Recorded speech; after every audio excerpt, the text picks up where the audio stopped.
Panorama group, जो सोचता है वो करता है। बिहार की राजनीति किस करवट बैठेगी ये कहना तो थोड़ा जल्दबाजी होगा, क्योंकि अभी बयानों के तीर चल रहे हैं और कहीं ना कहीं एक दूसरे पर हमला और एक दूसरे के साथ नज़दीकियां दिखाने का प्रयास चल रहा है।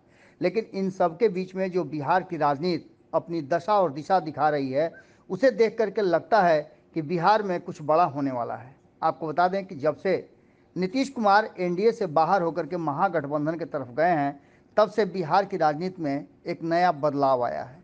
ये बदलाव कहीं ना कहीं इस बात की तरफ इशारा करता है कि क्या नीतीश कुमार महागठबंधन में आने से कुछ ज़्यादा ही पावरफुल हो गए हैं या फिर यहाँ आने के बाद वो फंस गए हैं। तो वहीं दूसरी तरफ ये भी चर्चाएं चल रही हैं कि क्या नीतीश कुमार एक बार फिर इन सारी परिस्थितियों को देखते हुए अपना राह बदलेंगे और ठिकाना भी। इन सारी बातों में एक बात तो कॉमन नज़र आ रही है कि दोनों ही खेमे में नीतीश कुमार कॉमन फैक्टर हैं जो दोनों टारगेट कर रहे हैं। अब तक जितनी भी राजनीति होती थी बिहार में, चाहे पक्ष हो या विपक्ष हो, सब लालू प्रसाद को टारगेट करते थे। ऐसा पहली बार देखने को मिल रहा है कि नीतीश कुमार केंद्र में हैं और भारतीय जनता पार्टी भी नीतीश कुमार को लेकर के स्ट्रेटजी बना रही है। तो वहीं INDIA गठबंधन भी नीतीश कुमार पर ही केंद्रित है, भले ही नीतीश कुमार को कोई बड़ा पद नहीं मिला हो। लेकिन इन सबके बीच में जो सबसे महत्वपूर्ण बातें हो रही हैं वो ये कि नीतीश कुमार के वोट बैंक पर भारतीय जनता पार्टी की कड़ी निगाह है। लौकुश समीकरण नीतीश कुमार का कोर वोट बैंक रहा है, जिस पर भारतीय जनता पार्टी ने पहले से ही छापा मारना शुरू कर दिया है। एक तरफ जहां भारतीय जनता पार्टी ने एक बड़ा ट्विस्ट लाते हुए सम्राट चौधरी के हाथ में प्रदेश की कमान दी, तो वहीं अति पिछड़ा और सवर्णों को नेता प्रतिपक्ष विधानसभा और विधान परिषद देकर के भारतीय जनता पार्टी ने अपना इरादा साफ कर दिया। इस बीच में जातीय गणना का रिपोर्ट आया और इस रिपोर्ट के बाद नीतीश कुमार जोड़ घटाव में लग गए, लेकिन भारतीय जनता पार्टी ने जिस तरह से सेंधमारी करना शुरू किया था वो सिलसिला नहीं रुका।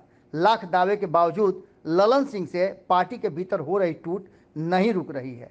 RCP सिंह के बाद से ये सिलसिला शुरू हुआ, उपेंद्र कुशवाहा से होते हुए और रणवीर नंदन तक पहुंचा। इसके पहले आपने सुहेली मेहता और RCP सिंह के कई जो उनके समर्थक थे उनको आपने देखा होगा। तो वहीं सबसे बड़ी बात ये हो रही है कि अलग अलग जातियों के समूह भी भारतीय जनता पार्टी की तरफ अपना रुख कर रहे हैं। राजपूतों का एक बड़ा समाज गया था, तो वहीं अति पिछड़ों का एक बड़ा समाज भारतीय जनता पार्टी में ज्वाइन किया था। इसके साथ साथ अब एक बार फिर से सम्राट चौधरी ने ओपन चैलेंज कर दिया है और अमित शाह के आगमन से पहले ये लिस्ट जारी होना और बड़े बड़े पोस्टर लगना, जो आप पोस्टरों में देख भी रहे होंगे, इतने सारे चेहरे हैं कि गिनती भूल जाएंगे आप। और ये सभी लोग जनता दल यूनाइटेड से भारतीय जनता पार्टी की तरफ कल शिफ्ट हो जाएंगे। जैसे ही भारतीय जनता पार्टी की तरफ आएंगे तो सम्राट चौधरी का चैलेंज पूरा हो जाएगा। अब देखना दिलचस्प होगा कि क्या ललन सिंह इस चैलेंज को स्वीकार करके इन लोगों को रोक पाते हैं या फिर जैसा पहले से होता आ रहा है, जनता दल यूनाइटेड में एक बड़ी सेंधमारी और बड़ी टूट होगी। जो कुशवाहा समाज से आने वाले नेता हैं, जो नीतीश कुमार के कोर वोट बैंक हैं, वो भाजपा के साथ जुड़ रहे हैं।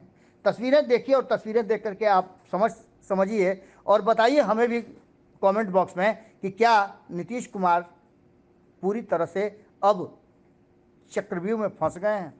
पनोरमा ग्रुप, जो सोचता है वो करता है। अगर ये वीडियो पसंद आई और वह बिहार के राजनीति और बिहारियत से सरोकार रखेनी तो सब्सक्राइब बटन दबा के चैनल के सब्सक्राइब कर ली।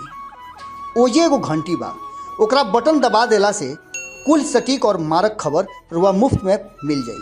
अगर रुआ पत्रकारिता के हमनी के नया प्रयोग में सहयोग कर चाहतानी तो ज्वाइन बटन दबा दी। पेटीएम नंबर नोट कर ली 9386816700। धन्यवाद।